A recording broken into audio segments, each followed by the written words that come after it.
Oi, meus bebês, tudo bom? Estou de novo, hoje até empolgado para dar essa aula. Geralmente eu fico meio desanimado, né? Mas essa aula acho que vai ser bem legal, que é uma aula de transtornos do humor, que é uma coisa extremamente é, em voga, né? O famosa, o popular dentro da medicina, dentro da vida das pessoas, é falar que você está com uma depressão, que você está com isso, com aquilo, né? Então a gente vai falar sobre fenomenologia, base biológica e tratamento. Peço desculpa por esse meu visual anos 70, né? Com esse cabelo, né? Só falta agora um terno marrom quadriculado de flanela, né? Para eu ficar perfeitamente ambientado em 1975, que foi o ano que eu nasci, né? Bom, antes de começar, eu gostaria de conversar com vocês sobre uma premissa, que inclusive é um ponto de debate dentro da própria medicina, de uma forma geral, né, dentro das ciências da saúde, para não ser reducionista aqui, falando só em medicina, que é, uma visão da doença como dentro de uma perspectiva filogenética e evolutiva, né? Ou seja, talvez o que a gente tenha hoje como doença, principalmente na psiquiatria, e aqui a gente pode falar dos transtornos do humor, assim como dos transtornos de ansiedade, seja uma verdadeira corruptela dimensional de um comportamento que era completamente fisiológico em nossos ancestrais. Bom, todo mundo aqui já ouviu falar de urso, que o urso gosta de hibernar, né? Geralmente nos meses do inverno, os ursos passam 2, 3 meses trancados na sua caverna, perdem quilos com isso, que eles acumularam antes, né? Geralmente é um período onde as fêmeas têm cria, amamentam sua cria, para que na primavera os filhotinhos de urso já estejam espertinhos o suficiente para aprender a se virar. Aí vai chegando no final da primavera e no verão uma outra estação, que é a estação do acasalamento, né? Onde os ursos que antes hibernavam, né, passavam 2, 3 meses inertes dentro da caverna, esses ursos agora começam, ganham uma energia sexual absurda, uma agitação incrível, né? E começam a brigar, travar brigas mortais para, por exemplo, acasalar, defender território, coisas do gênero. Então a gente observa no urso e em outras espécies de mamíferos da natureza um comportamento completamente bipolar, né? E na própria espécie humana, vocês já devem ter, vocês que já estudaram psicopatologia ou alguma coisa da própria nosologia da saúde mental, sabem, por exemplo, que as depressões estão altamente correlacionadas com o quê? Com o puerpério, que é exatamente o momento onde a ursa está gestando, está parindo e amamentando, que geralmente é no inverno que isso acontece. Concorda, bióloga? Estou aqui com uma bióloga do lado que é minha assessora para assuntos não psiquiátricos. Então, se você observar a fenomenologia, que é completamente fisiológica e que determinou o sucesso evolutivo de uma espécie, como os ursos e outros tantos mamíferos, né, vocês percebem que essa mesma fenomenologia é o que produz na espécie humana, entendeu? O que nós entendemos como transtorno bipolar do humor, que é um intercalamento de períodos onde a pessoa tem fenômenos depressivos, que são muito parecidos com os fenômenos da ursa ou do urso que estão hibernando, né? E um período onde o urso pardo tem fenômenos maníacos, com hiperenergização, com aumento da potência vital, não é? Aumento da agressividade, aumento da pulsão sexual, né? Então, provavelmente, a gente pode especular que o que nós chamamos de transtorno bipolar do humor seja uma corruptela evolutiva, ou seja, uma ativação geneticamente determinada pela nossa própria evolução, mas dentro de um contexto ruim. Quando a gente fala de um contexto ruim, a gente não pode se alienar do que conversamos na aula de psicose. Da mesma forma que realidade é um construto cultural, moral e social, a normalidade, de uma forma geral, também seja, né?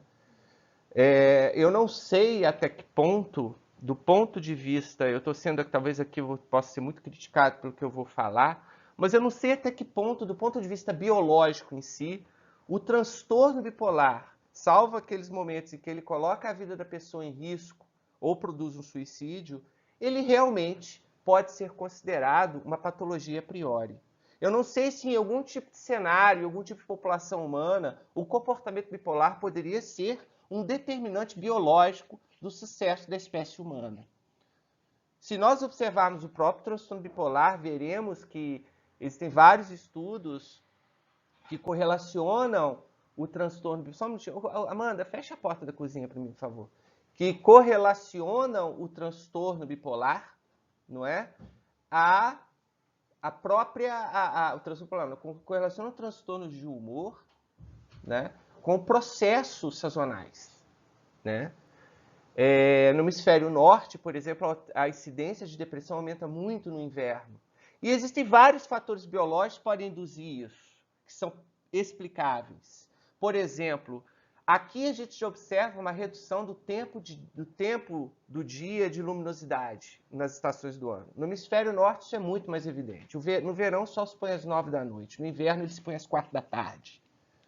Então a gente pode ver que as civilizações que se desenvolveram, os povos humanos que se desenvolveram no hemisfério norte estão muito mais susceptíveis a um contraste sazonal em termos de temperatura e luminosidade do que nossos. E existem vários estudos que mostram como que diferenças em temperatura e luminosidade circadiana podem induzir estados de hibernação em diversos mamíferos em condições experimentais. Agora, você pergunta para mim, mas a ursa deprimiu?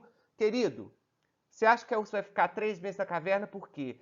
O inverno chegou, eu vou hibernar? Óbvio que não, né? Óbvio que não. A gente percebe, até onde a gente confia que o primado da razão seja uma qualidade humana, o que vai motivar um animal a permanecer 3, 4 meses dentro de uma caverna? Do ponto de vista de experiência subjetiva que a gente acredita que esses animais têm, dada a antiguidade ancestral do nosso sistema límbico, provavelmente, realmente, a ursa fica deprimida. E tem, inclusive, uma depressão pós-parto, né? Onde ela precisa estar deprimida e amuada, deixando seus filhotes amamentarem, para que no florescer da primavera eles possam já estar saudáveis e crescidos o suficiente para poderem depender menos da interação com a mãe na sua caminhada pela sobrevivência. Então, o que nós estamos vendo embaixo, que é um desenho de uma montanha russa, né? Na verdade, uma foto, é bem como muita gente se sente, né? No dia a dia. Definitivamente, se a gente pensar que essa montanha russa, as pessoas falam, doutor, minha vida é uma montanha russa. Um dia eu estou bem, outro dia eu estou mal. Existem vários tipos de variantes, né? Quando a gente fala de transtorno do humor, né? Usando a palavra transtorno aqui, a gente fala de um espectro de variantes muito grande. Existe a ciclotimia, a distimia. Existe simplesmente pessoas que têm uma oscilação errática de humor, né, que provavelmente pode dar origem a transtornos como o borderline de personalidade. Algumas dessas são endógenas, outras são responsivas ao estresse. Na verdade, gente, uma coisa que determinaria uma depressão endógena seria que ela aconteceria fora de um ambiente de estresse. Mas isso é impossível a gente enuclear isso, principalmente no ser humano, dentro de uma perspectiva neurótica. Onde o que é estresse para mim não é estresse para o meu vizinho. Deixar a porra do liquidificador sujo é um estresse mortal para mim.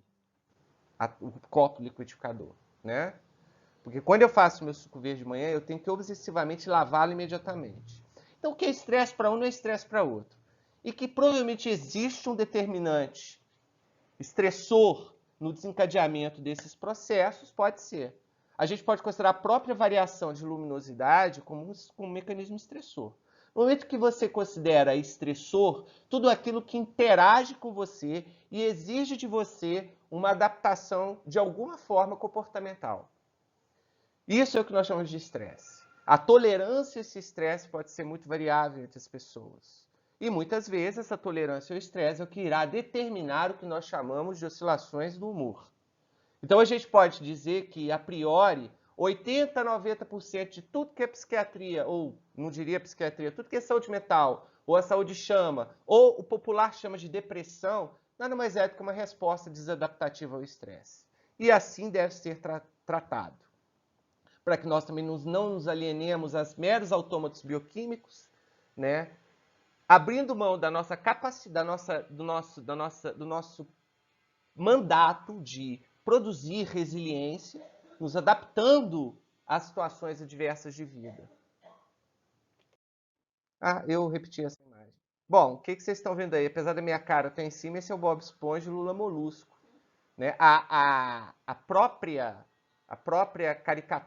arte, ela produz caricatos que são muito evidentemente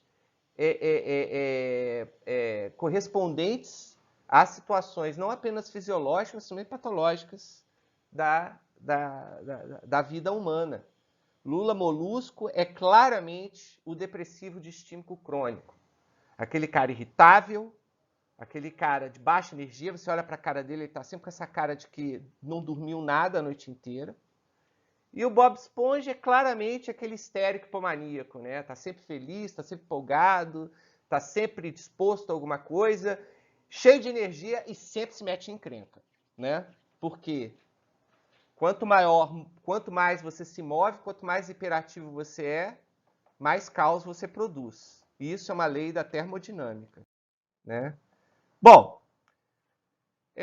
a fenomenologia dos transtornos do humor, para ser estudada, a gente deve começar, eu estou aqui fazendo uma introdução, não pretendo me estender muito nisso, porque isso é seara da psicopatologia, que é outra disciplina de vocês. Mas a gente tem que, primeiramente, para começar o nosso trabalho aqui, definir o que seja o humor, né? Humor é uma palavra que vem lá da antiguidade, que ela está diretamente relacionada com fluido, né? Antigamente se acreditava que o nosso corpo era tomado por humores, que eram como se fossem fluidos que corriam pelo nosso corpo, determinando assim estados funcionais. Na verdade, se você olhar, isso não tem tanta falta de lógica, não. Talvez Galeno, quando fez lá a teoria dos humores, ele já estivesse intuindo a existência de um sistema endócrino, né? Mas ele acreditava que isso era uma coisa muito mais massiva e estereotípica, que de repente circulava um humor colérico pelo seu cérebro e você ficava com raiva. Circulava um humor melancólico e você ficava triste. E como esses processos de transtorno do humor, desde a antiguidade, eles são percebidos como processos bastante endogenotipicamente determinados, ou seja, você fica deprimido, né? Ou seja, essas percepções dessas sazonalidades, tudo isso já tá previsto na existência humana, né? na história humana, essa percepção. Então, provavelmente, o próprio conceito de humor variável, ele veio dessa história. Eu não sou estudioso da história da psiquiatria, posso estar falando uma bobagem, mas o humor, ele vem disso. Isso, inclusive, eu já vi que as sangrias, que são aqueles tratamentos esquisitos e bizarros que a gente vê nos filmes históricos, né, nos livros, de cortar uma veia e fazer o paciente sangrar para tentar tratar de uma doença, é exatamente na tentativa de capturar esse humor que por acaso esteja passando por ali e sai do seu corpo através daquele sangue, né? Bom, o humor, ele então é uma faculdade dentro da psicopatologia, uma faculdade fundamental do sistema emocional, diretamente relacionada com o que a gente chama de energia psíquica. Essa energia psíquica, ela tem dois componentes. Eu classifico dois componentes, o timos e o ânima. Tá? O timos, ou timós, vem do grego energia vital ou alma, que é exatamente a terminologia que nós usamos para classificar uma pessoa quando ela está deprimida ou não. Hipertímico é aquele sujeito que está no estado de mania ou hipomania. Eutímico, o eu é perfeito, entre aspas, né, adequado, do grego. E o hipotímico, que é o distímico e depressivo, né? Então, essa terminologia, a terminologia dos transtornos do humor passa, né, por essa ideia de que o transtorno do humor está diretamente relacionado com a base, com a gênese da sua vitalidade, que é o que historicamente nós chamamos de alma. Ou seja, existe no mundo emocional essa pirâmide que vocês estão vendo aí. Isso seria, fenomenologicamente, a construção do nosso mundo emocional, tá? E, obviamente, quanto mais você sobe nessa pirâmide, mais complexo fica, né? Eu desenhei ela basicamente mais ou menos uns 2 anos atrás, aceito críticas, tá? E contrapontos, porque obviamente, como eu já disse desde o início, Eu sou um compilado de informações que eu já estudei ao longo de uma vida, passando também pelo meu crivo crítico e minha própria opinião sobre tudo isso, né? Então, obviamente, como bons universitários, vocês devem me contrapor. Mas vamos lá. Olha, a princípio, né, a nossa vida emocional, né, que é basicamente a nossa motricidade psíquica, é baseada nessa vida emocional, ela se alicerça no que nós chamamos de humor. Que como vocês estão vendo uma pirâmide, estão vendo que tem uma terrinha aqui? Pois é. Esse humor, isso significa que esse humor em si, fenomenologicamente, ele é completamente invisível aos sentidos humanos, tá? E até mesmo, às vezes, aos meus próprios sentidos. Eu posso não perceber o meu humor. Na verdade, eu vou inferir a respeito dele a partir da minha expressão de afetos e sentimentos predominantes. Se esses afetos e sentimentos predominantes forem afetos que nós classificamos como negativamente valentes, ou seja, uma valência, um valor negativo, né, a gente pode inferir um humor deprimido, mas isso não é uma regra. Então, você diagnosticar um transtorno do humor, que seria basicamente relacionado a uma hipotimia ou a uma hipertimia, que produzam uma disfuncionalidade, é muito complexo. Não basta estar triste para você estar deprimido, né? Obviamente, se hoje uma pessoa querida minha morre, né? Amanhã eu vou estar no funeral dela, se alguém tira uma foto da minha cara, e se daqui a um ano eu ficar deprimido e tira uma outra foto da minha cara, tirando rugas porque eu vou estar mais velho, vai ser exatamente a mesma expressão que vocês vão ver, né? Isso, inclusive, começa a produzir um grande erro, né, de análise de fenômenos, né? Eu estou dizendo isso não do ponto de vista profissional, mas até mesmo do ponto de vista do senso comum. Hoje as pessoas não ficam mais tristes, elas ficam deprimidas. Doutor, eu estou deprimido. Por quê? Há 3 dias atrás eu perdi o meu emprego. Não, filho, você não está deprimido, você está triste. Você está na fossa, né? Você está moralmente massacrado. Você está vivendo um momento afetivamente totalmente coerente com o universo que você, com a problemática de vida. Ou seja, não é patológico, né? E é uma resposta ao quê? Ao estressor que foi imposto a ele, que foi colocado na vida dele, né? Que foi a perda do emprego. Então, quando você fala de tristeza, geralmente tem que haver um motivo para ela. Entre aspas, esse motivo seja um evento estressor. E esse evento estressor é sempre real e atual? Não, nem sempre. Depende se você acorda, ficar esurumbate, não percebe que você está com a cabeça baixa. Aí pergunta, o que você tem? Ah, nada não. Aí, na verdade, você está ali revivendo uma experiência de perda do passado. Ou simplesmente você pode estar assim porque você acredita que você é o lixo do universo. Por quê? Porque você levou 347 foras no Tinder nos últimos 2 meses. Então, ou seja, é muito difícil você separar esse fenômeno da tristeza que leva a uma aparência praticamente igual a de uma pessoa com uma depressão endógena, né, dessa depressão endógena.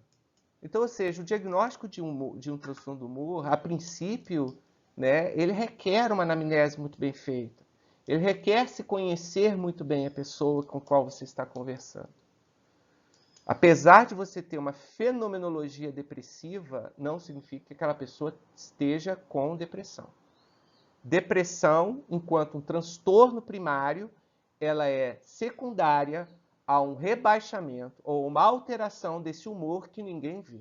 Nem você vê o seu humor, tá? Quer uma prova que você não vê o seu humor? Muita gente vai no meu consultório com depressão, aí eu vejo que ela está meio amarelinha, eu peço um exame de sangue, está anêmica.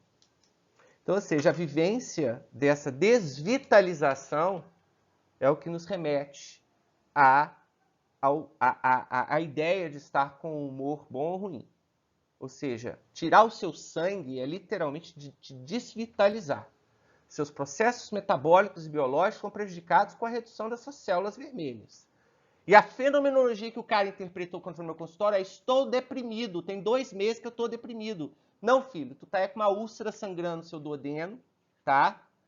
E essa úlcera te espoliando, e você está literalmente desvitalizado. Então, depressão, de certa forma, é uma desvitalização primária, ou seja, sem uma causa orgânica, sem um câncer, sem uma anemia, sem nenhum processo biológico subjacente à sua mente que possa justificá-la. Então, o diagnóstico de depressão passa pela percepção dessa desvitalização. E é óbvio que uma pessoa desvitalizada a priori vai se achar o cocô do universo. Vai começar a ser dominado por cognições, não apenas afetos ruins, mas cognições coerentes com esse afeto ruim. Pessimista, amedrontada, né? Agora, tudo isso que eu estou falando, ser pessimista, ser amedrontado, ter baixa autoestima, tudo isso pode ter milhões de causas que não tem correlação com o humor.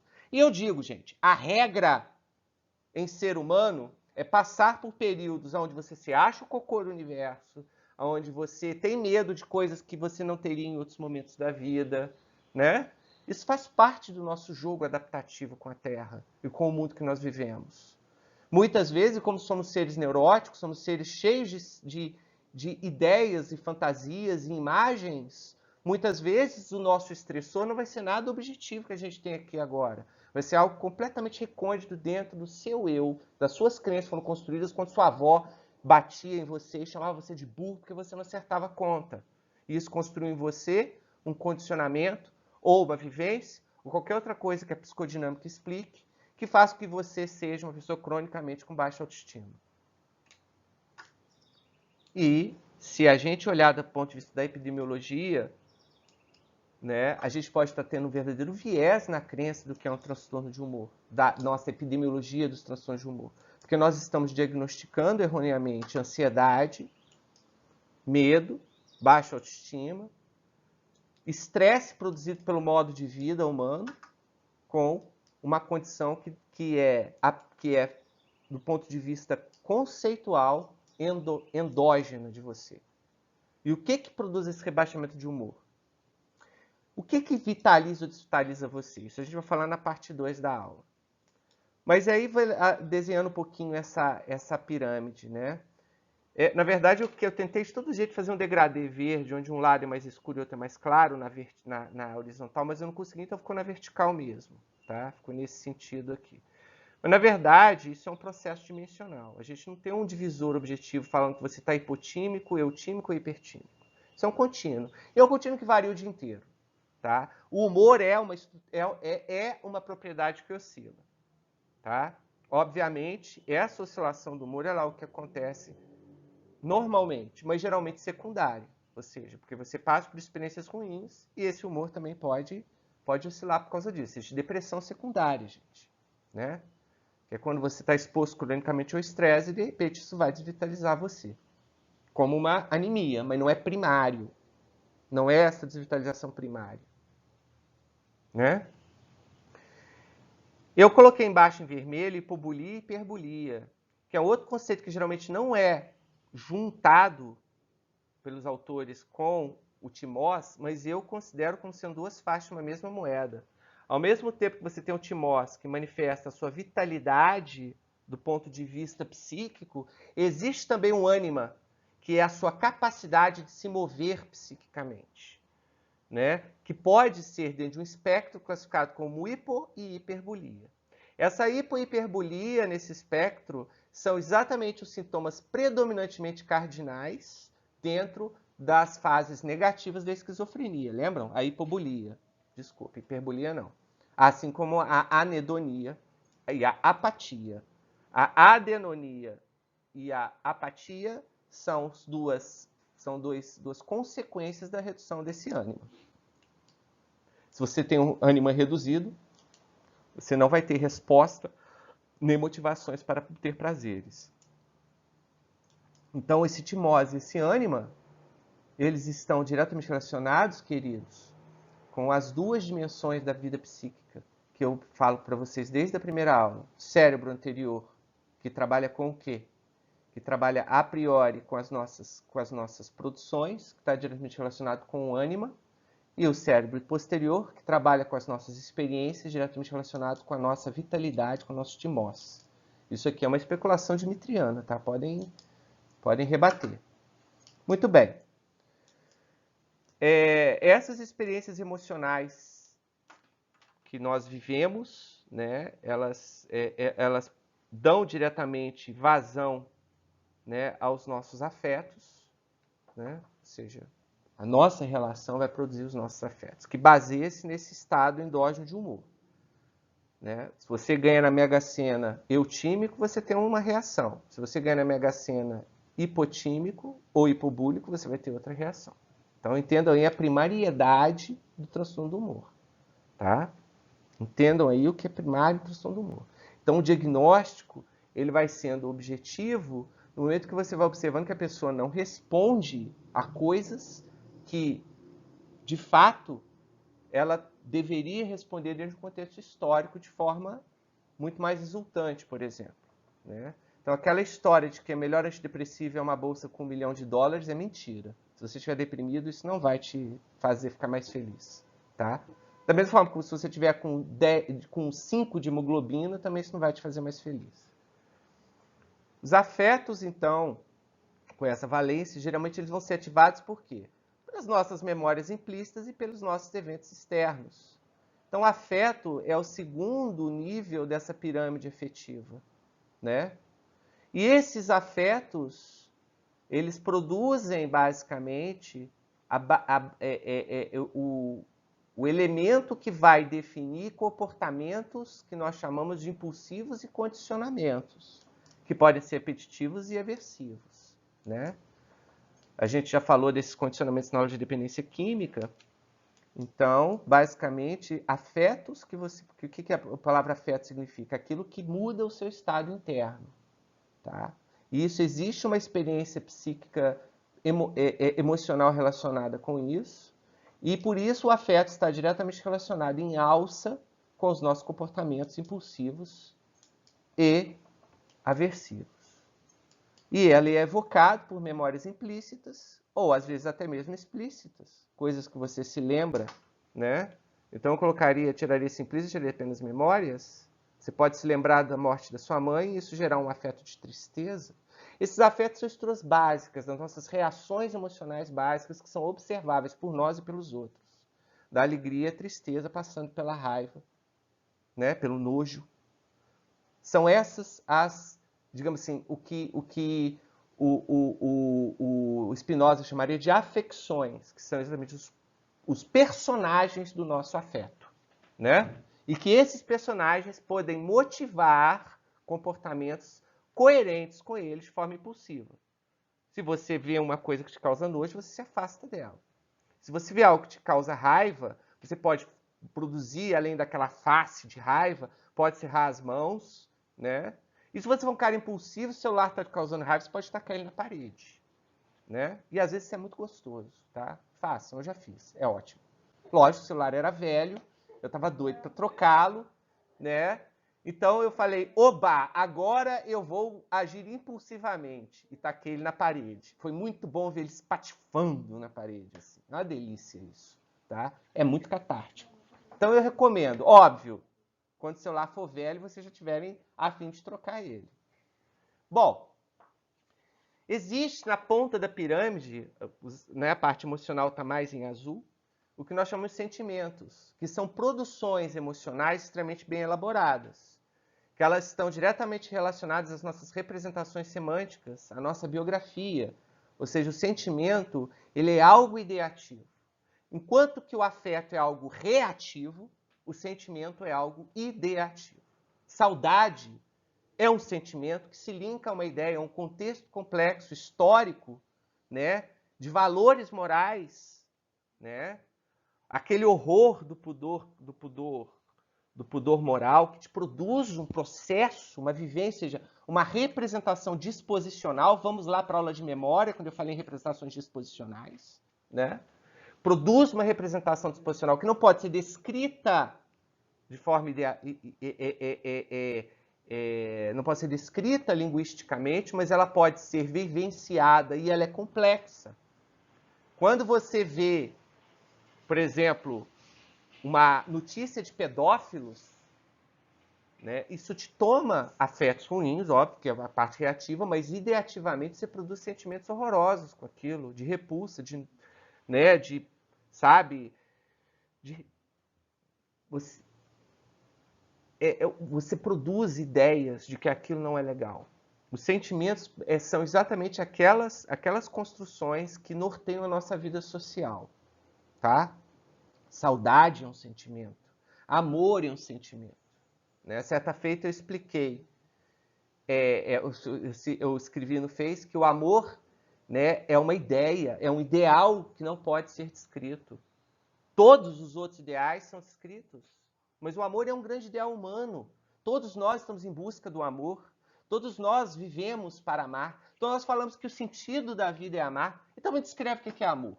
Escreve aí, escreve o que é amor. O mais próximo que vai chegar é quando Camões escreveu que é uma coisa que dói, não se vê, que arde, não se sente, contentamento, descontente, o diabo a quatro. Para mim também ele estava descrevendo a paixão, não o amor, mas é paixão também. Paixão também é um sentimento. Também é da área. Me diz o que é paixão. Paixão é o coração acelerar. Não, querido, isso aí é a resposta vagal ou a resposta do seu sistema nervoso autônomo ao sentimento da paixão. Então, são coisas extremamente complexas que perpassam, né, a nossa vida psíquica de forma mais exuberante e não podem ser de forma alguma descritos pela linguagem, nem pela matemática. Não existe equação do amor. Né? Quando vocês se lembrarem da aula de neuroanatomia, quando eu falei da assimetria cerebral, que o hemisfério esquerdo é o hemisfério da linguagem, o hemisfério direito é o hemisfério exatamente dos afetos, ou seja, não só das expressões não linguísticas, mas que tem uma representação muito grande, uma representação fundamental, tão complexa quanto uma equação matemática. Mas não podem ser descritas, são totalmente disposicionais. Viram o sol da razão? Pois é, eu sou idealista, eu sou platonista, não adianta, eu sou kantiano. A razão sempre vai ser o sol que ilumina nossas vidas. Mas aqui a gente explica o que é a razão. Na verdade, isso não é um sol, tá, gente? Isso é o fogo de uma vela. Olha que legal. Eu fiz parecendo um sol, mas imagine que isso é a chama que surge de cima dessa pirâmide. Porque tudo que nós entendemos de razão vai passar pelos nossos sentimentos, que é construído a partir das nossas experiências afetivas. E que tem embaixo disso tudo o alicerce do humor, que é essa vitalidade primária que sustenta toda a nossa existência. Então a razão, gente, ela é o fruto final. Isso quem fala pra gente é Spinoza, das nossas próprias emoções e nossos afetos, né? Dos nossos sentimentos. Obviamente, uma pessoa que não ama vai ter uma razão completamente diferente daquela que ama. O sociopata tem uma razão diferente da sua. Porque o sociopata, a priori, ele não produz amor. Talvez não produza outros sentimentos como saudade, culpa, né? E todos esses sentimentos estão diretamente relacionados com a pontinha do seu córtex orbitofrontal. É quando os dois mundos, o mundo do conhecer e o mundo do sentir, se encontram. E constroem ali as disposições, que não são descritas linguisticamente, para uma vida. Então você vive conforme tudo isso. E você produz uma razão, que inclusive Spinoza chama de razão sensível. Porque é uma razão exatamente produzida a partir dos seus sentimentos. E o que você tem do lado esquerdo? Ó, direito da pirâmide em vermelho. Seria a outra face da moeda que está diretamente relacionada com o ânima. Que é o que nós produzimos a respeito dos nossos sentimentos, passando pela nossa razão. As nossas decisões. Ontem mesmo eu estou vendo uma série de Hunters, tá achando muito legal, apesar de eu achar ela meio clichê em alguns aspectos, onde tem uma cena que chamou muito minha atenção. A moça separou da sua esposa, expulsou ela de casa, tomou essa decisão depois de refletir, sofrer muito por amor. Porque do lado dela ela poderia estar sujeita a ser alvo dos caras que estavam perseguindo ela. Então as nossas decisões, gente, óbvio que elas passam. Apesar de elas serem produtos, entre aspas, que derivam da nossa razão, essa razão é a razão sensível. Sem essa razão sensível, nós nos tornamos apenas máquinas lógicas, capazes de executar algoritmos através de decisões econômicas. Né? Isso talvez explique por que pessoas que têm uma predominância no hemisfério esquerdo sejam menos afetivas ou emotivas que pessoas que têm uma predominância do cérebro direito. Bom, isso aqui é especulação, tá? Essa divisão, especialização hemisférica dentro de um domínio dessa ordem, a gente sabe que os hemisférios eles têm exatamente existem a gente sabe que as áreas verbais e linguísticas estão no hemisfério esquerdo, da matemática à linguagem falada, e a gente sabe que áreas diretamente relacionadas com os aspectos não linguísticos da cognição estão no hemisfério direito. E como toda afetividade e emoção, ela é a priori não linguística, ela é disposicional, mas ela é semântica, ela é biográfica, mas ela não pode ser representada por palavras, a gente correlaciona isso tudo ao hemisfério direito. Mas esse ponto final da correlação é especulativo, e tem muita gente que rebate isso. Bom, do ponto de vista da fenomenologia, da psicopatologia, né, que seria exatamente o slide de psicopatologia, a gente infere, então, a nosso estado de humor a partir dos afetos e sentimentos que nos predominam, desde que esses não sejam motivados. E esse ser motivado é algo que você vai subjetivamente sentir no outro que você está avaliando, a partir da convivência, a partir de uma anamnese muito bem feita. Por exemplo, o cara recebeu um aumento no trabalho. Eles dobraram o salário dele. Por quê? Sei lá. O chefe simplesmente falou, não, você merece, vou dobrar o seu salário. E ele não manifestou felicidade, não manifestou nenhum afeto positivo e nem sentimentos compatíveis. Ah, ele é deprimido. Depende. Se ele odeia esse emprego, estava planejando largá-lo e agora esse aumento de salário dificultou mais ainda ele tomar a decisão que emana do seu ser. Então, gente, nunca vai ser óbvio. Aprendam isso. A mente, ela pode ser tudo, menos óbvia. Tá?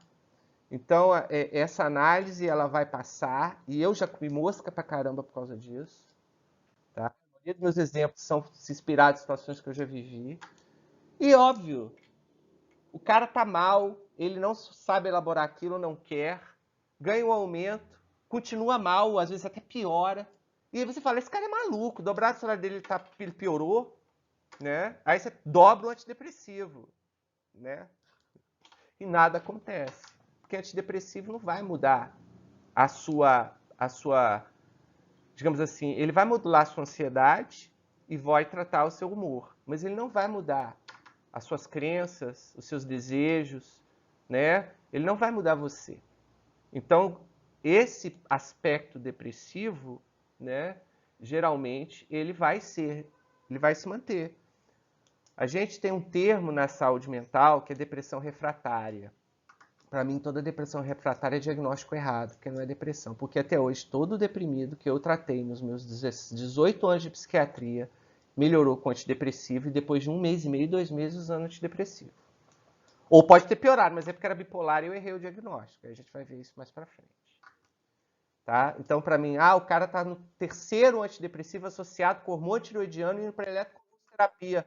Que depressão refratária? Eu falei, querido, isso não é depressão. Tá? Isso não é depressão. Isso é algum fenômeno a nível de afeto e sentimento que não tem, o humor dele pode estar primariamente normal. Óbvio que ele se desvitaliza, com uma hemorragia se desvitaliza você. Mas, primariamente, não há um problema no humor. E a medicação ela vai atuar aí. Ou ela atua no eixo da ansiedade ou no eixo do humor. Então, ela não vai melhorar você. Então, a questão é outra. Aí, o que eu falo? Eu relaxo e falo, querido, ligo para o meu colega terapeuta e falo aqui, ó, tá? A bola agora tá contigo, porque esse cara precisa ser reelaborado, ele precisa se descobrir. Porque ele não está respondendo à medicação que atua revitalizando o humor dele. Ou é autodiagnóstico, por exemplo, um toque, né? Alguma coisa assim que você não percebeu. Mas depressão não é. Então, para mim, depressão refratária é igual diagnóstico errado. Tá? Desculpem aí os que discordam de mim. De novo, mostrando a nossa relação do eixo hipoforia e hipobulia. Por que coloquei hiperforia agora? Porque hipoforia e hiperforia é o que nós vamos perceber dentro do paciente. A parte dos sentimentos é uma coisa mais ideativa. Ele vai manifestar através do discurso. Você vai perceber que ele está sentindo culpa, por exemplo, quando ele começar a falar de todos os erros dele. e das consequências ruins que isso teve pelo mundo. Ele pode me falar, chegar, doutor, eu estou sentindo culpa, né? Aí fala, mas você nunca foi um cara de ficar se culpando, por que agora você está fazendo isso? São pistas que a gente vai tendo. Então, a hiperforia e hipoforia é a principal pista, aquela foto que você tem do paciente, né? Você vê ele triste. Isso é a primeira pista. Mas a tristeza pode ser sensível para diagnosticar depressão, mas não vai ser específica. Hipobolia e hiperbolia também são relativamente fáceis de serem identificadas. O cara está triste e não sai da cama. Está desanimado. Está 3 dias sem tomar banho. Aí você conversa com ele, está com aquela cara de urso em franca hibernação. Fala, eu quero ficar aqui na minha cama, me deixa em paz, porra. Entendeu? Né? Que é o afeto que predomina em quem? Que predomina no psicótico esquizofrênico, né? Na sua fase negativa. Então você percebe tanto ânimas, um ânima diretamente, e o timós você percebe ele através do humor, do afeto. Eu estou aqui letificando porque eu estou pensando. Vocês poderiam pensar que o ânima é um derivado do timós? Sim. Talvez. Talvez o que a gente entende por timose é uma coisa mais embaixo que dá origem aos dois. Porque uma coisa eu digo para vocês, ânima e timose se dissociam em 2 tipos de depressão. Normalmente, esse seria o espectro dos transtornos do humor. Então, eu poderia definir eles como uma síndrome dimensional que reflete os efeitos da variação do humor sobre as dimensões e motivações, sobre as emoções e motivações e, consequentemente, sobre as cognições. Né? A nossa razão está lá em cima, é a chama da pirâmide. Né? Então, eu não sou platonista, não sou kantiano, eu sou espinosista clássico. Tudo que você chama de razão emana do que você é. E o que você é o fruto disso tudo aí que a gente está falando. É isso aí. Né? Então, a gente pode dizer que esse espectro ele tem uma amplitude que sai da depressão franca à mania absoluta. E existe embaixo uma retinha, que tem as pontas fechadas, né, que não são setas, que mostram, digamos assim, um intervalo que eu poderia arbitrar como funcionalidade. Por que arbitrar? Olha, se a gente falar de funcionalidade, a gente vai gastar aqui um curso. A gente pode até montar uma eletiva, os paradigmas da funcionalidade e do sofrimento. Filosofia pura, mas tentar pragmatizar isso pode ser interessante, porque o que a gente chama de funcionalidade pode ter vários aspectos. Né? Não ir trabalhar é disfuncional? Não sei. Talvez possa ser disfuncional para um aspecto, mas extremamente funcional para outro. O cara simplesmente não tolera aquele trabalho dele. Né? Meu marido está disfuncional, doutor. Ele não vai mais trabalhar, não está recebendo dinheiro. Eu pergunto, ele gosta do trabalho dele? Ah, ele não pode gostar, porque ele tem 2 filhos para criar. Falei, mas o ego dele sabe disso? Como é que o id e o ego conversam com esse superego tirânico pisando com um sapato de prego em cima dele? Ele pode exatamente falar, estou numa armadilha que não tem saída. Logo, né? Enfim, a disfuncionalidade, ela é muito relativa. Tá? Ela também deveria ser primária. Ou seja, o que seria a disfuncionalidade no ponto de vista conceitual? Não seria basicamente se aquela pessoa responde, do que eu estou falando aqui, ao que a sociedade capitalista de produção, consumo, ideal meritocrático, moral judaico-cristã espera dela. Né? O que é uma pessoa funcional dentro desse quadradinho quase fascista? Nasce, estuda nas escolinhas, sempre tira mais de 8, não é? Namora na adolescência, tem que namorar na adolescência. Mas sexo só depois dos 16 ou 18, ou só depois do casamento, dependendo do que você acredita. Casar, ter pelo menos 2 filhos, né? E os enxovais têm que ser de cor semelhante. Tem que ser, tem que ser, se for menina, tem que ser rosa, se for menino, tem que ser azul. De preferência, nome bíblico ou nome que refira a seus antepassados, suas histórias, né? E você tem que, antes de casar, obviamente, você tem que ter feito uma faculdade, tem que ter formado e tem que ganhar pelo menos o suficiente para você ser classe média. Né? Isso é funcionalidade dentro do sistema, mas não é funcionalidade dentro da perspectiva da subjetividade de cada um. E esses 2 conceitos cada dia se conflituam mais, e posso dizer sério, E esse conflito entre essas duas dimensões do que é ser funcional é provavelmente um estressor que adoece 4/5 dos pacientes que vão no meu consultório. Mas tudo bem. Então, funcionalidade, do ponto de vista do subjetivo, é uma mudança paradoxal do modo de ser daquela pessoa. Pode ser, inclusive, para o melhor. O cara sempre foi um bundão, nunca quis trabalhar. De repente ele arruma um emprego, começa a trabalhar, ganhar dinheiro, trabalha 80 horas por semana, entendeu? E isso você fala, cara, isso é uma mudança do padrão dele. Ah, mas ele mudou para melhor, tá ganhando dinheiro, deixa. Não, mas se ele tiver uma hipomania, pode ser até um deprimido crônico que de repente entrou em eutimia. Mas se ele era simplesmente uma pessoa, sei lá, good vibes, antissistema, que ficou hipomaníaca e decidiu dominar o mundo e está trabalhando. Então, funcionalidade é muito subjetivo. Pega o cara, eu sempre falo do filme Into the Wild, porque eu acho que esse filme ele é uma ícone para você pensar nessa interface da psicopatologia e da normalidade. Se você olhar aquele filme, você pode olhar de duas formas completamente genuínas. Ele é um doido que surtou, dissociou e largou tudo. Ou ele é um cara que simplesmente teve uma iluminação, viu o verdadeiro sentido da vida e decidiu partir para o mato para viver esse sentido da vida. Né? Agora, tem disfuncionalidade ali, ele mudou radicalmente o próprio jeito. Ele mudou? Não, ele não mudou. Talvez ele só tenha deixado aparecer aquilo que sempre viu dentro dele. Então, essa mudança também você só vai perceber conhecendo bem seu paciente. E essa mudança que vai definir o que eu chamo de funcionalidade, essa fronteira. Né? Porque se eu não usar essa fronteira da funcionalidade e apenas me fiar no sofrimento subjetivo, eu vou dar remédio para todo mundo. Literalmente para todo mundo. Porque todo mundo vai ter 1, 2 semanas mal. E, de certa forma, ser um estressor objetivo que me possa permitir que aquilo nada mais é que uma ruptura da resiliência dele, um conflito, alguma coisa que está gerando uma angústia que ele não está sabendo lidar com ela. Eu vou falar, não, vou te dar uma... Por via das dúvidas, toma aí o seu citalopram. E pode funcionar. Por quê? Porque ele é um excelente ansiolítico.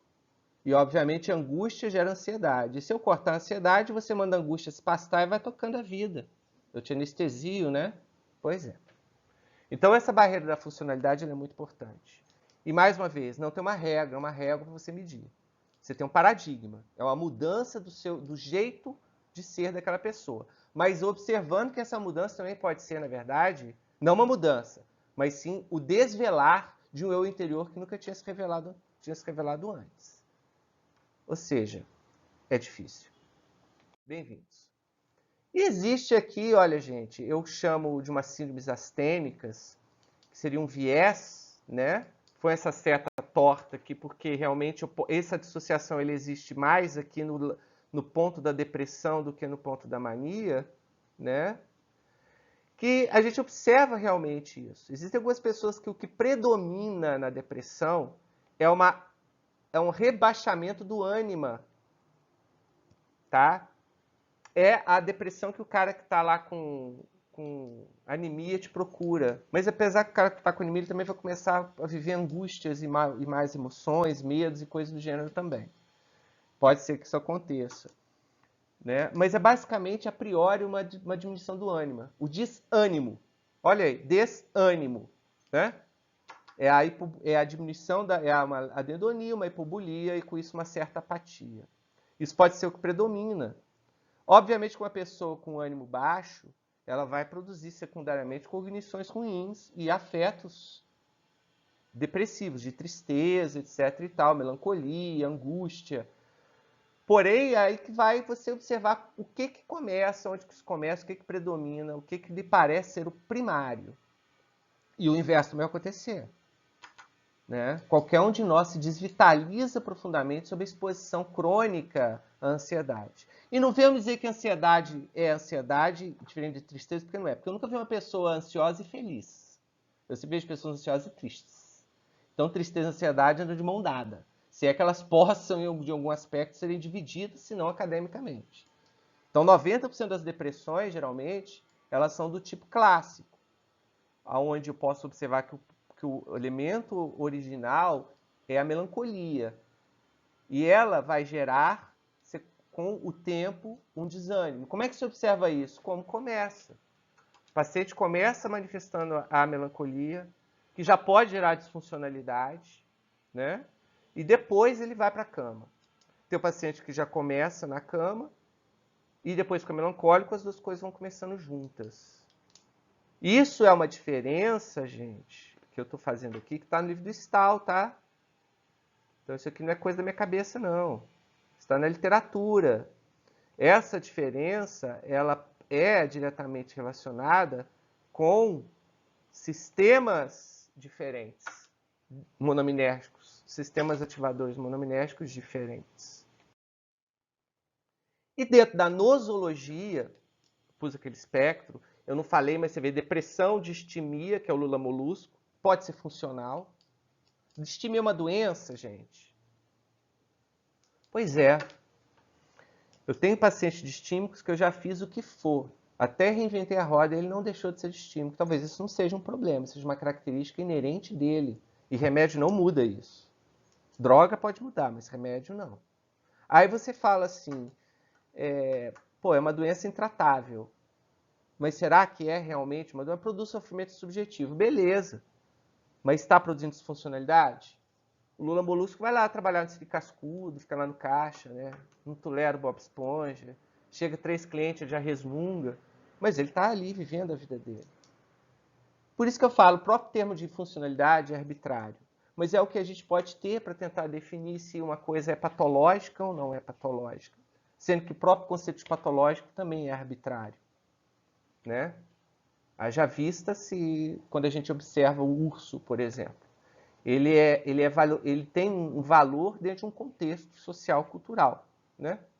Bom, então dentro da nosologia a gente pode definir os transtornos do humor como distimia, depressão unipolar, ciclotimia, hipomania e mania simples, transtorno polar tipo 1 e tipo 2, e o que eu chamo de espectro bipolar. Isso tudo aqui eu não vou dar uma aula disso, que vocês já tiveram isso com vontade lá no curso de psicopatologia. Mas eu posso desenhar para vocês. Isso é os transtornos do humor. Imagine que existe o que eu chamo de humor, como eu falei, é uma coisa dimensional, que também está intricada a diversos outros aspectos da vida psíquica, ou seja, é algo multidimensional. A ansiedade está diretamente intricada com isso aqui, por exemplo, né? Mas existem algumas ilhas, que são essas bolinhas cinzas, que seriam o que eu consigo definir como transtornos de humor bem definidos ao longo historicamente na literatura, né? E na experiência empírica. Depressão unipolar é uma coisa que ninguém duvida que existe. Que é aquela depressão endógena. Cara, pode ser astênica, ou pode ser mais melancólica, mas é uma depressão associada ou não à ansiedade, de forma primordial, mas é um quadro fenomenológico bem definido, sem um estressor objetivo, nem subjetivo. Ele começa um processo progressivo de desvitalização, até perder completamente a funcionalidade, né? E pode ser classificado como uma depressão unipolar, que é um quadro que responde excepcionalmente bem a antidepressivo.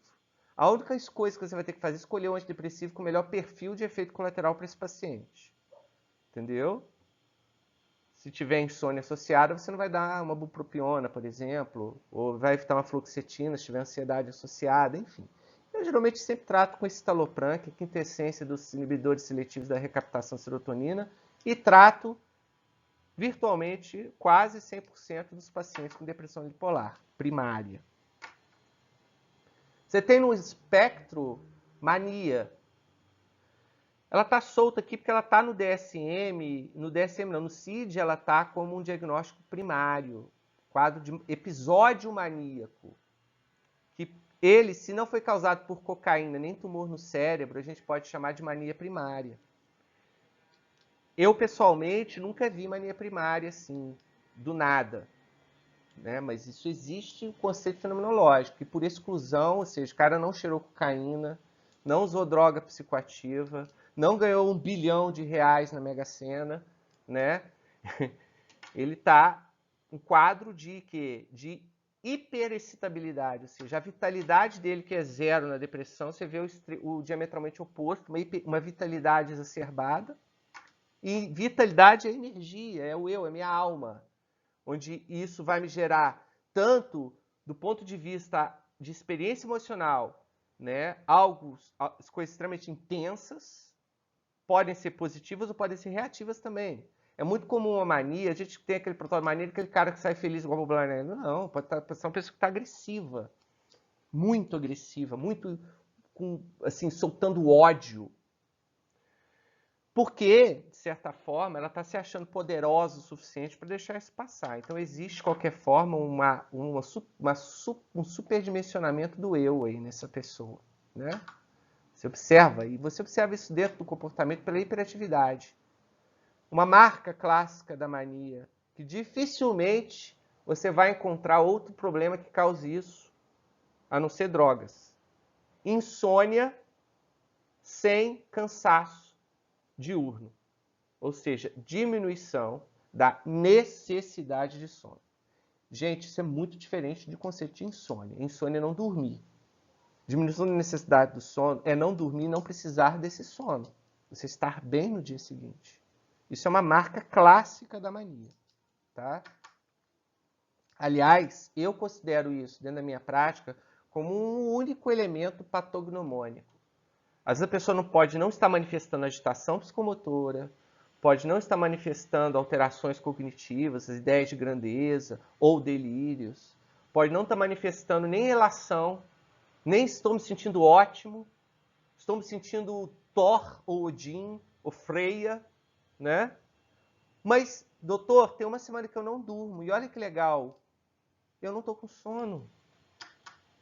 Eu acho que vale a pena também pedir uma ressonância para ver se não tem um tumor de tronco cerebral, alguma coisa assim. Mas é possível que ela esteja no quadro maníaco. Geralmente, esse fenômeno, eu já vi várias vezes, ele se reverte com o tratamento que você usaria para um quadro maníaco. Geralmente, eu uso um antipsicótico em dose terapêutica, um antipsicótico atípico, tipo risperidona, lurazidona, ziprasidona, até aripiprazol.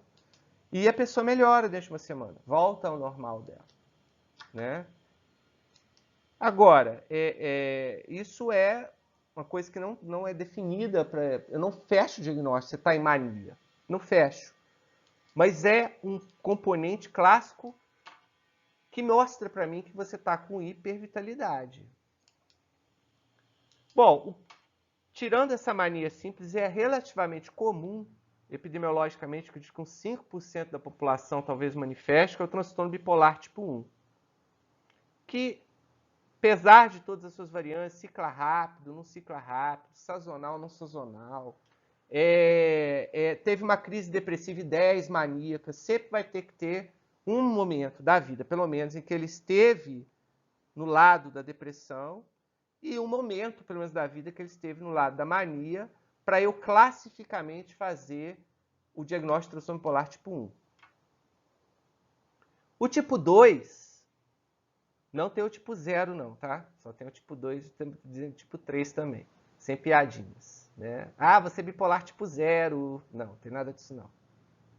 O tipo 2, ele normalmente, ele predomina, do ponto de vista fenomenológico, o aspecto depressivo, mas há uma relação direta, e aí sim, é como se fosse uma onda bifásica, né? De momentos, pelo menos, de uma experiência hipomaníaca que seja.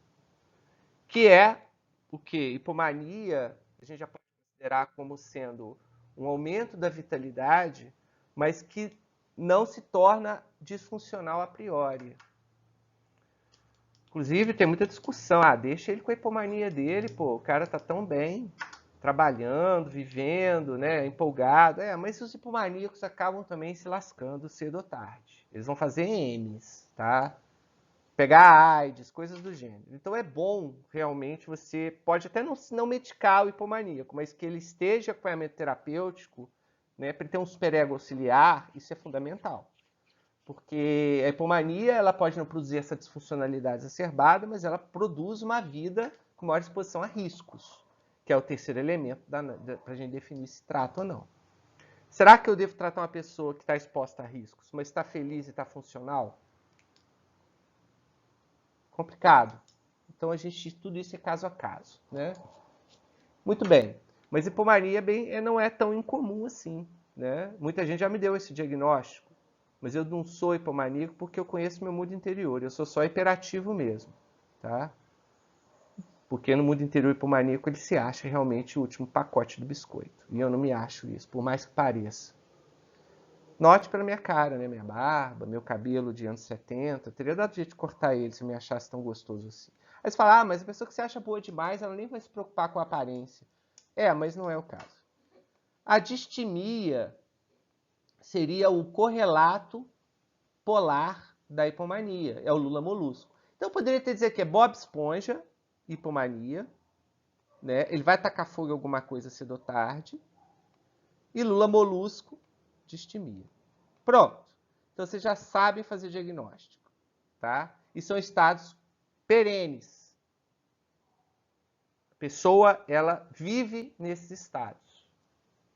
Pode ter começado um dia, pode ter sido notado um dia, pode ter piorado, mas é algo contínuo, é algo fásico, igual depressão unipolar, transtorno bipolar, ou a própria episódio de mania simples, né? Que a priori eles melhoram sem remédio.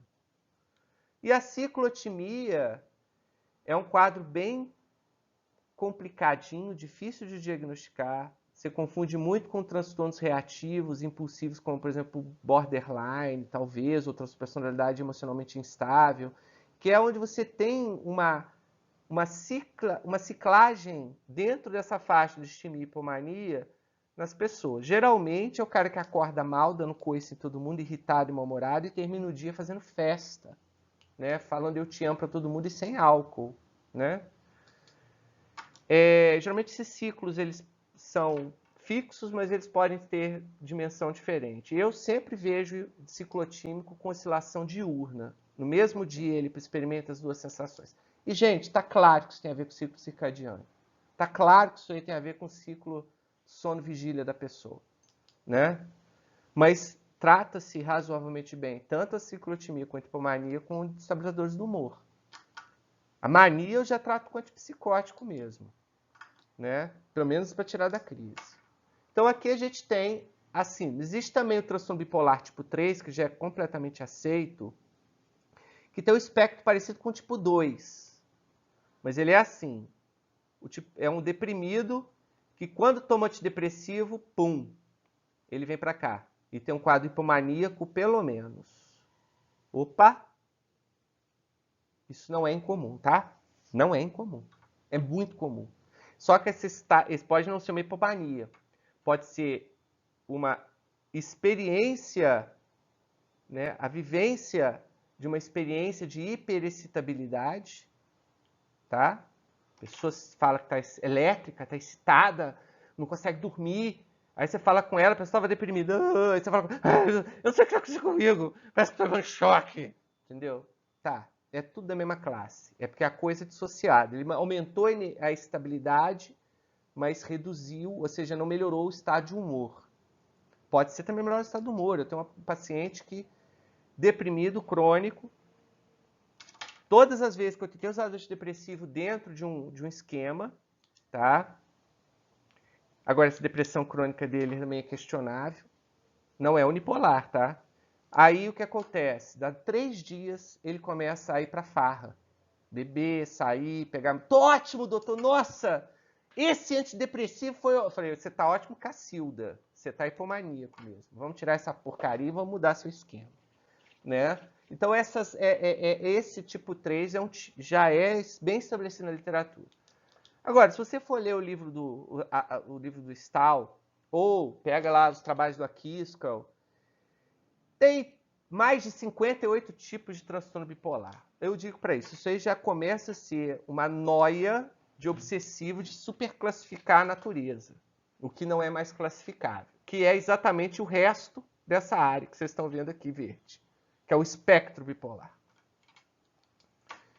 Gente, são inabordáveis do ponto de vista nosológico, mas são abordáveis do ponto de vista fenomenológico e principalmente farmacológico. Então isso é a experiência que vai dizer para vocês identificar o espectro bipolar, tá? Que é exatamente pessoas que você mostra que produzem disfunções de humor que não podem ser classificáveis nesses modelos que tem uma relação mais ou menos direta com alguns tipos de estressores ou sem relação com estressor específico, né? Eu posso dizer que o próprio quadro borderline talvez seja realmente algo do espectro bipolar, que ainda não conseguiu ser bem definido. Pode ser uma ciclotimia que não seja cíclica, né? Uma caustimia. Cada dia o cara está de um jeito e muitas vezes a gente tem que observar isso. Uma relação ruim ou aparentemente ausente, pelo menos, com estressores objetivos ou subjetivos. Doutor, eu tô péssimo, liga para mim, eu tô péssimo, eu quero me matar.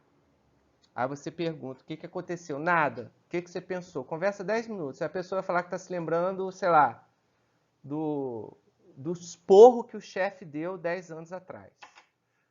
Bom, pode ser uma cognição que apareceu por causa da oscilação do humor primária, ou pode ser uma cognição que levou a uma oscilação desse humor. Provavelmente é o primeiro caso, porque uma lembrança, aí a gente tem que usar o bom senso. Até que ponto uma lembrança de um esporro que o chefe te deu 10 anos atrás tem energia suficiente para te tirar desse estado nesse momento? Porque muitas vezes é isso que acontece. O transtorno do humor, como o humor é a base, as suas cognições são fruto do seu humor, né? Então, mais uma vez, é o tempo que vai te fazer o diagnóstico. Então, quando o paciente chegar, falar para você, cara, já faço terapia contigo há 10 anos, você não tem um diagnóstico, você fala, pois é, para você ver como você é complicado. Porque é o tempo que vai te dizer isso. Bom, isso é uma invenção minha, isso que vocês estão vendo aqui, mas obviamente ela é inspirada na literatura. É o último slide do primeiro. Opa, tá dando umas coisas esquisitas aqui. Dessa primeira parte da aula. Que é um slide onde eu coloco a complexidade como um eixo de uma mente multidimensional. Que nesse caso teria basicamente 3 eixos. Esse eixo de Arousal eu não faço muita questão dele não, porque eu não estou muito convencido dele ainda. Mas esses 2 eixos, pelo menos sim. O eixo do humor e o eixo da complexidade. O humor é essa base. O que determina a função dessa base? O humor, gente, a gente vai ver no próximo slide. O que é o humor e eu posso defini-lo quimicamente para vocês. Tá? Ele é biológico até os ossos. Tá? O humor é o estado de atividade psíquica determinado pelos 3 sistemas monominérgicos de modulação cerebral. Serotonérgico, noradrenérgico e dopaminérgico. Outras coisas também podem ser moduladas por esse sistema? Sim, óbvio. Mas esses 3 sistemas são o que produzem o que nós chamamos como fenomenologia do humor. Isso é minha percepção. Porém, esse processo de humor, ele muda, ele tem uma expressão fenomenológica diferente conforme for a sua complexidade psíquica. Numa pessoa com uma baixa complexidade, não sei se a complexidade é num todo ou em algum tipo de compartimento da mente, provavelmente dentro do eu posso falar que isso é meramente a complexidade do hemisfério direito, por exemplo. Né? A complexidade do seu mundo não linguístico e não verbal. Porque eu pego um esquizofrênico como John Nash, eu já falei isso na aula de psicose, ele ganhou o Prêmio Nobel de Economia, gente, criando a teoria dos jogos, que inclusive é uma teoria muito empática e simpática. E ele é um esquizofrênico clássico. Então, falar que um cara desse não é complexo, pelo amor de Deus, não posso falar isso.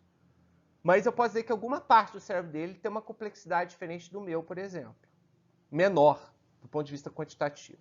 E eu creio que é exatamente a parte do cérebro que manifesta, entendeu, as nossas cognições disposicionais, não verbais, que dão origem a nossos sentimentos e ditam a adequação dos nossos afetos, que é exatamente o que está prejudicado, primeiramente, no protótipo esquizoide / esquizotípico. Né?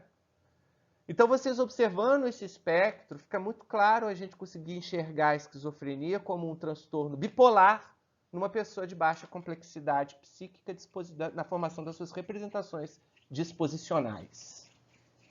Só que isso é um modelo dimitriano, tá? Eu ainda vou escrever sobre isso, mas preciso de dados empíricos, preciso fazer pesquisa. Medir complexidade dentro do espectro do esquizoide, esquizotipo, partindo até do autismo, chegando à normalidade, passando dela, indo para o borderline, indo para para o TDAH, que para mim já são hiperdisposicionais. Eles sentem e têm sentimentos e afetos até em excesso, né? Mas isso eu teria que ver dentro de um experimento de quantificação de entropia disso aí, seja por ressonância funcional ou por até eletrocefalografia, de repente. Um dia, se alguém quiser financiar, estiver assistindo esse vídeo, eu agradeço. Bom, então, dentro desse espectro da complexidade, eu posso encaixar, sim, a esquizofrenia como um transtorno do humor, que é o eixo vertical, dentro de mais perto do nível baixo de complexidade, né? Enquanto que a mania e depressão clássicas, que são espectro amplo, por isso que é uma bolona vermelha, né? E todos os transtornos do humor, em pessoas com uma complexidade adequada, se manifestam com a fenomenologia da depressão e da mania. E uma evidência disso é que existe uma tipologia nosológica chamada transtorno esquizoafetivo. Eu vou ser sincero para vocês, até hoje eu não entendi diabos o que é isso, não. Mas, teoricamente, é como se você falasse um transtorno do humor comórbido dentro de uma personalidade esquizoide esquizotípica. Né? Isso já é considerado um tipo de transtorno diferente. Mas pode ser que seja algo dentro desse espectro, né? Ou seja, no meio. Talvez algo que esteja entre a complexidade do esquizofrênico e a complexidade de uma pessoa típica, por exemplo. Então, esses slides, essa primeira parte da aula, eu basicamente dei uma explicação fenomenológica, mas vocês viram que não foi algo dentro da psicopatologia, foi exatamente já contextualizado dentro do nosso objetivo de trabalho, que agora na segunda parte da aula, que deve ter mais 1 hora pelo menos, a gente vai falar sobre a neurobiologia e o tratamento dos transtornos do humor, tá bom? É isso aí. Para.